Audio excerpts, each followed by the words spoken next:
Hey everyone, it's Karen. I finished the best book yesterday, and so I decided not to wait until my weekly wrap up, and I would just tell you about it now.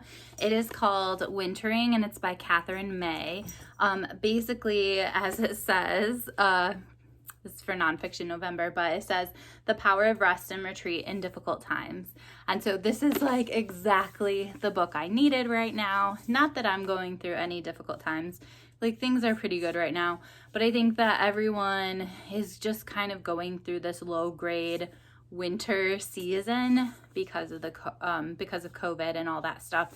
So even if you're an introvert like me and are kind of soaking up and enjoying the time at home, like, it still is impacting you because you have so much fewer social connections, or at least like in-person social connections, and things are just different, and you just know that things are not quite normal. And so this book was perfect for me to read.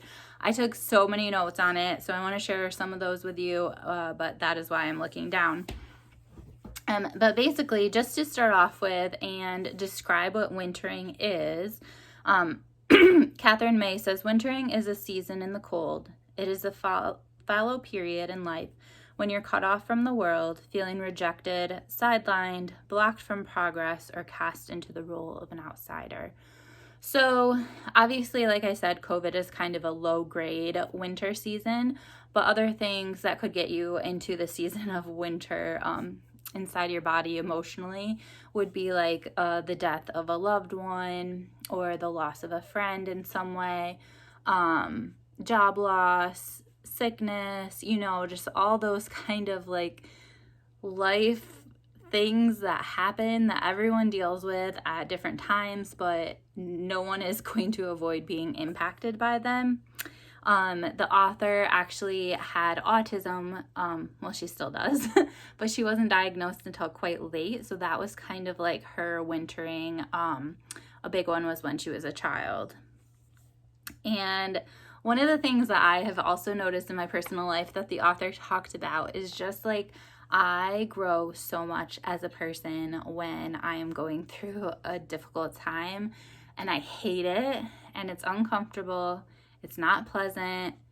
It could be a time where I'm like crying my eyes out every single day, but that is the time that I grow the most as a person.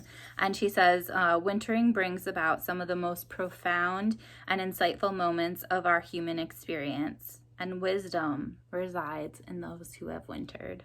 I love that. The other thing that she talks about is how we kind of think of our life as like a timeline from birth until death. And we need to think of it more as like a cyclical sort of thing. And that's how people used to think of it back in the day. And so we need to think of our life more as in seasons as opposed to just this straight line. And so there are spring and summer seasons in our life, but there are also winters. And we need to figure out how we can deal with the winters, because we know they're coming and we know that they are present at different times in our life. I love how she described the cyclical nature of our life rather than having it be a straight line. And so that's one thing that I loved about this book, was just the beautiful, beautiful writing. She says, life meanders like a path through the woods. We have seasons when we flourish and seasons when the leaves fall from us, revealing our bare bones. Given time, they grow again. And yet again, another reason that I love this book, in addition to the beautiful language, is the nature writing. So Katherine May is so in tune with nature, and she loves nature so, so much, and she includes it often in her writing. So she describes trees and how they have these beautiful leaves that nobody sees until fall, when the green kind of like comes out of the leaves, and we see what has been there the whole time, the beautiful colors of the leaves. And she talks about how when they fall, the bud for the spring, leaf to grow is already there. And it's there the whole winter, ready to like grow and burst and whatever. But we don't see it, we don't pay attention to it. And so just like, in our own lives, it's hard to be in a season of winter, but just like be present and soak it up, even if you don't like it, because spring and summer will come and like you are going to grow so much. What else did she say? Winter is asking me to be more careful with my energies and rest until spring. And I feel like that definitely in COVID, we're just slowing down and evaluating what really matters the most to us. She talks about church communities and how it is kind of like more of a rebellious act now to be part of a church. It used to be very common that everyone was part of a church. And now that's not the case. And I think that for people who don't go to church, there has to be another way for community. So whether that's like a yoga community or some sort of other spiritual community, even if it's not church, I think that we need to find that community where we really fit in, and that is bigger than just like a dance class or something, but like is something that really permeates our life and connects more than just one interest, I guess. She talks, actually this is a quote from Jay Griffiths talking about rituals and how like rituals are so present in the church, and that whether you are a Christian or another faith or no faith at all, just the presence of rituals in your life are very comforting.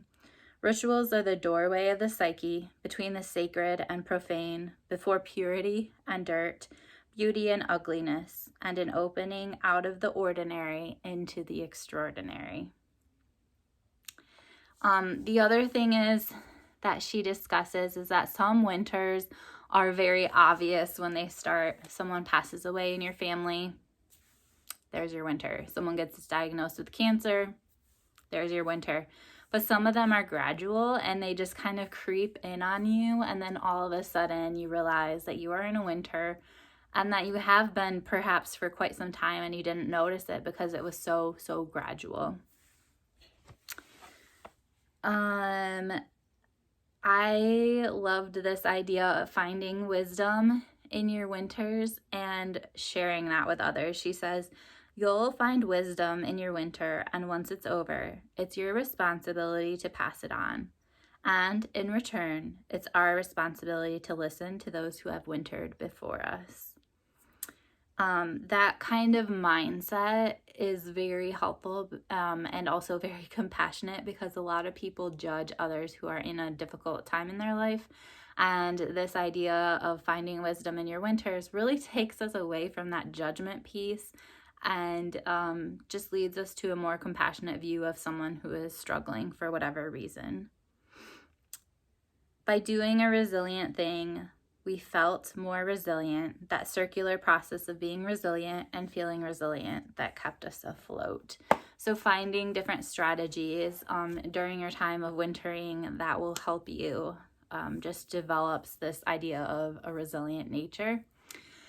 And yeah, so I love this book so much for kind of the beautiful writing, the nature aspects that were infused in here, and then also some of her strategies that she uses in her own life to kind of like soothe herself during times of winter.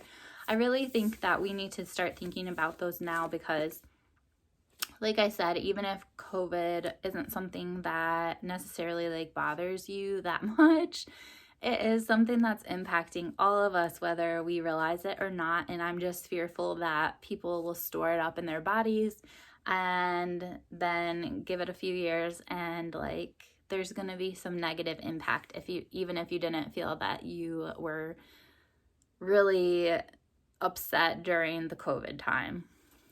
So some things that she does, she talks about going to the sauna. She talks about reading children's books, which I think is such a lovely idea.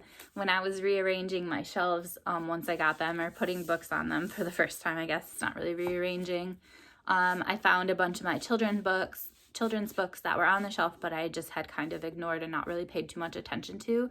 And I was thinking how much fun it would be to reread them this year. There's a book called Peppermints in the Parlor that I have not read in so long, and it was one of my favorites ever.